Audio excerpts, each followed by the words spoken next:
I'm here today with a foundation review slash kind of first impressions. It is a foundation that I've had for a while. I tried it out when I first got it, and then I haven't used it in months, and I honestly cannot remember my opinion of the primer or the foundation. Usually that tends to make me think that like I didn't really love it or it didn't blow me away because it was not memorable, where a lot of my foundations that I really love, like clearly I continue to use. Like I've talked about this in a lot of my videos, the EX1 foundation, like it's clearly almost gone. The Urban Decay Naked Skin, the Pure foundation, the Revlon Candid, like these are foundations I constantly reach for. So today we're kind of trying it out again. I'm gonna see what my thoughts are because I can't remember. So it's kind of a first impressions, but not because I've tried it before. And if you can't tell by the title, it is the Pat Mcgrath foundation. This is their Skin Fetish Sublime Perfection foundation, and then also the primer. So if you are new, welcome to my channel. I hope you enjoy this video and you decide to stay a while. Hit that subscribe button, give this video a thumbs up, and hit that notification bell. That way you're notified of any new videos that come out. So let's get into it. Very expensive, okay? My average price that she agrees. The average price that I usually pay for a foundation is under $50. So this primer retails for $60. It's probably one of the most expensive primers I've purchased besides the Sicily one, which I don't know if it's gonna be up yet, but you'll know my thoughts on that. But this is $60, and then the foundation is $68, I believe. So this primer, here's what I have to say about it. I have far less expensive primers in more bougier packaging than this. For $60, this should be in like gorgeous packaging, but it's in like plastic packaging with like paper that peels off. Like, come on, Pat Mcgrath. Love you, girl, but we gotta do something about having nicer, bougier packaging if I'm paying $60 for a primer. So it has 3.25 stars, 50 reviews on Sephora. It says it's a perfecting primer, smooths, hydrates, and blurs with a sublime silken effect that ensures a flawless canvas and makeup application that lasts. It says it has hyaluronic acid in it, which I love. I love hyaluronic acid. My skin just like loves it so much. It's keeping the moisture in your skin. It helps with suppleness, elasticity, and tone. And then a cosmetic filler powder. And it says a coated microsphere powder meant to mimic the smoothness and clarity of ceramic to fill in the look of wrinkles and diffuse light.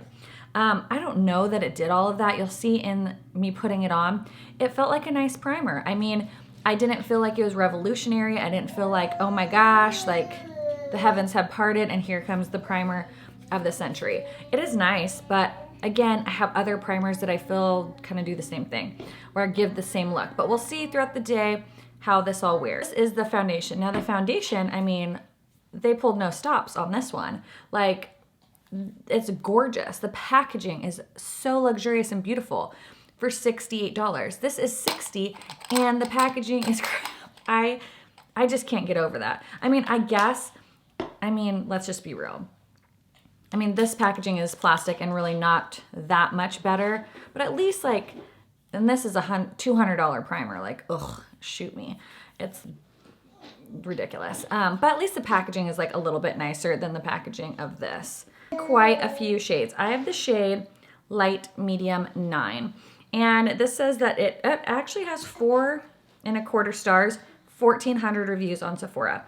It is a long-wearing, customizable foundation, sheer to medium coverage, wide range of universal hues that manifest this ultimate sublime skin standard, medium coverage, good for normal, dry, combo, oily. It says it has unique polymers that provide a long-lasting wear, ultimate smoothness, and a luminous finish, which I do think it has a really pretty finish to it. Even after I like lightly powdered my face, it's still like, it looks glowy still, which I really like. I'm excited to see if I like this foundation now, trying it again, because I have not tried it in so long. What? Oh, can you say hi? Can you say hi? Oh, what's that face for? What is that face? Just got a sweet little like faux hawk happening here. Wiggly girl. Oh, wiggly girl. A wiggle, wiggle, wiggle, wiggle, wiggle, yeah. A wiggle, wiggle, wiggle, wiggle, wiggle, yeah. So So if you want to see how this applies, how it wears throughout the day, stay tuned. Livy won't be probably in any more of the video because it is about nap time, isn't it? So thank you guys so much. Let's get into the demo. This is real life filming at home with a baby. Enjoy this video and let's get into the demo and the wear test. It is very early in the morning, it's like 6:30. And we're gonna do the Pat McGrath wear test. So I bought this when it first came out, but I haven't really touched it very much since then. I filmed another video, products I regret buying, and this was in it. I can't even remember if I like it, so it's kind of like a first impressions.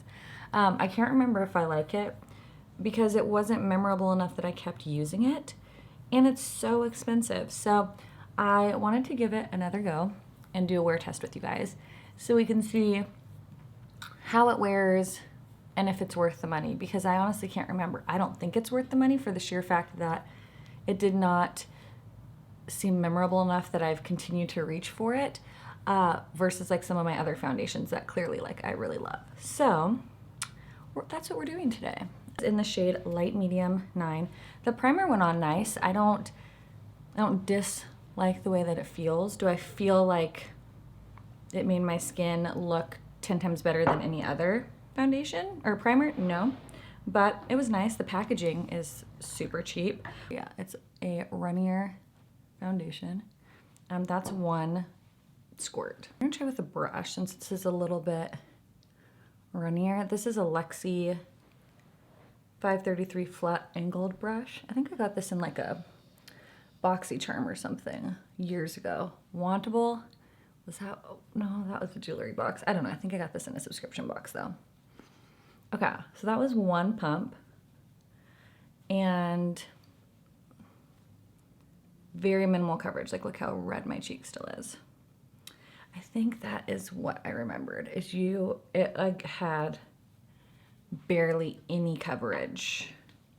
I'm more of like a medium coverage kind of girl. So I don't tend to like a real heavy coverage as it is. I don't have a lot that needs to be covered up, you know. I have some redness, but that's about it. But if it's gonna be a lighter coverage foundation, I do want it to not at least feel like makeup. So hopefully it'll still feel like skin. I mean, it is pretty. Let me pull my mirror up closer. It does look pretty, actually. I'm going into this video like thinking I'm not gonna like the way it looks because I haven't been reaching for it, but maybe I will. Maybe I will. Just going to dab it in first, kind of pounce it on with the brush. That way we're not like swiping away too much of the coverage. That actually seemed to work better. I feel like it looks a little bright. I feel like the camera is making me look a little bit whiter than I am, like a little bit paler. But the color actually works really, really nicely. I don't even feel like it needs to be blended down my neck. Really nice on the skin. Maybe I use this with my beauty blender and that's why I didn't like it. I feel like it looks really pretty on the skin, actually.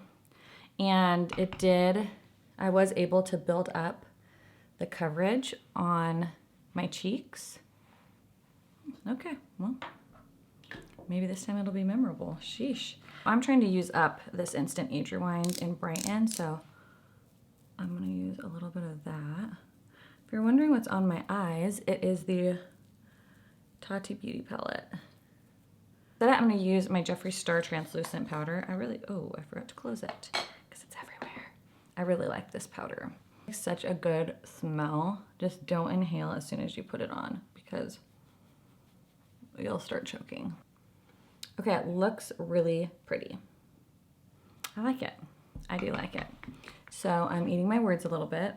And so we'll see how it works throughout the day and see if it's still memorable and beautiful. It is currently 6:46, if you can see that. When I check in or come back, it'll be better lighting, so you'll be able to see a little bit better. But I'll check in a little bit and we will see how it's holding up. It has been a few hours since I applied my makeup. I had to run to Ethan's parent-teacher conference. So it is currently 8:51. It's been on about 2 hours. it looks beautiful still. Like, I'm hoping that my mind has changed about these products from when I first used them. I think I probably use them with the Beauty Blender because that's just what I always use, or a sponge of some sort. But it looks so pretty right now. I have quite a bit of glitter fallout all over my face. But other than that, I think it looks super pretty. If you want to know what's on the rest of my face, I have the ColourPop Coconut Beach bronzer, which is beautiful. Oh my gosh, if you have not picked this up, highly recommend it. It's so pretty. My blush is an old MAC one in Pink Colt. I've had this for years, but I really like it. It's kind of just like a dusty light pink. And then for my highlight, I pulled this Skinny Dip palette out from Kylie. I don't even know if this is still available, but it's not as like bam as I wanted it to be. So I'm gonna put this e.l.f. one. I'm obsessed with this. I was talking about it on Instagram the other day. Ooh, it's so good. So I like to use these Wet n Wild brushes. They come out with these during holiday. I think it's actually in the permanent line now. But I just go into these two bottom colors and watch this. Ready? Look at that. And it's such an inexpensive palette and it's so stinking pretty. My crease, I have the Tati Beauty palette. I have this Soothe color in the crease, this color on the brow bone, and then my lid, I have, this is the KKW Classic Blossom palette. I have this color right here all over my lid. I would have used this, but this is like really pink. It comes off real pink. But I have this glitter, which I had not used yet, all over my lid, and it's super pretty. I really, really like it. So that is my look. For my lips, I have on Nude Beige from NYX, and then my lipstick is KKW by Charlotte Tilbury. I think I'm gonna add a little bit of, this is KKW Dance Floor Princess. Yeah, like that. And that is what's on my face. So we're gonna keep checking in throughout the day. So far, loving it, 2 hours in, looks good. I'm liking it. I think my problem may have been that I was using a sponge, but I'll zoom in as close as I can. Wow, that's real close. So you can see up close the skin. So I don't find that it's emphasizing any pores. There's no skin filter. I don't even know how to do that. So this is my skin. Sometimes studio lights may blur things out, but I don't have a skin filter. Don't even know how to use one. Don't know where to get one. But looking in the mirror here, I don't feel like it's emphasizing pores. However, I am seeing glitter fall out all over my face. But it looks pretty. It's not settling into any fine lines. It looks really, really pretty.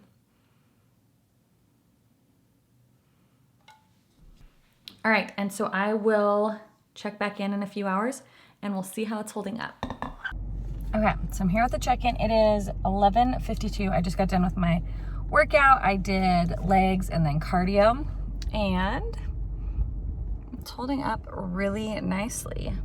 Even from where my sunglasses are, it did not like really budge or wear off much. Let me look up here. Yeah, I think it looks really good. It's not even very shiny. It looks really, really pretty. So far, she's holding up really well. I'm really liking it. Oh, my lash is lifting, but that's okay. It's not about my lashes. So far, so good. What time did we put this on? 6:30. So we're on like 5 hours and a workout. Not too shabby. Check back in a few more hours. Okay, I'm gonna do my final check-in. I'm right by the window. It's, I don't know what time it is. Let's check. 4:30. It's gonna be my final check-in because we are about to go to dinner and then I'm gonna come home and wash my face. But it is held up pretty good. I had sunglasses on and I have minimal sunglass marks. You can kind of see there. I have a little bit of shininess. Man, this iPhone is good. But it looks really good still. I am very, very pleasantly surprised. I don't know why I haven't been reaching for this. I must have been applying it with the Beauty Blender. I don't know, because it's really pretty. I'm liking it. So I'm gonna keep playing with it, see if my opinion is still the same. Gosh, I gotta fix my lipstick. I gotta get ready for dinner. But anyways, I hope you guys enjoyed this video. Don't forget to subscribe before you leave. Have you tried this foundation? What are your thoughts? My thoughts have changed because I thought I wasn't gonna like it because I haven't been reaching for it, but it's actually beautiful. The primer, you could probably pass on that, but the foundation is sure pretty. So thanks so much for watching, guys, and I'll see you in the next one. Bye.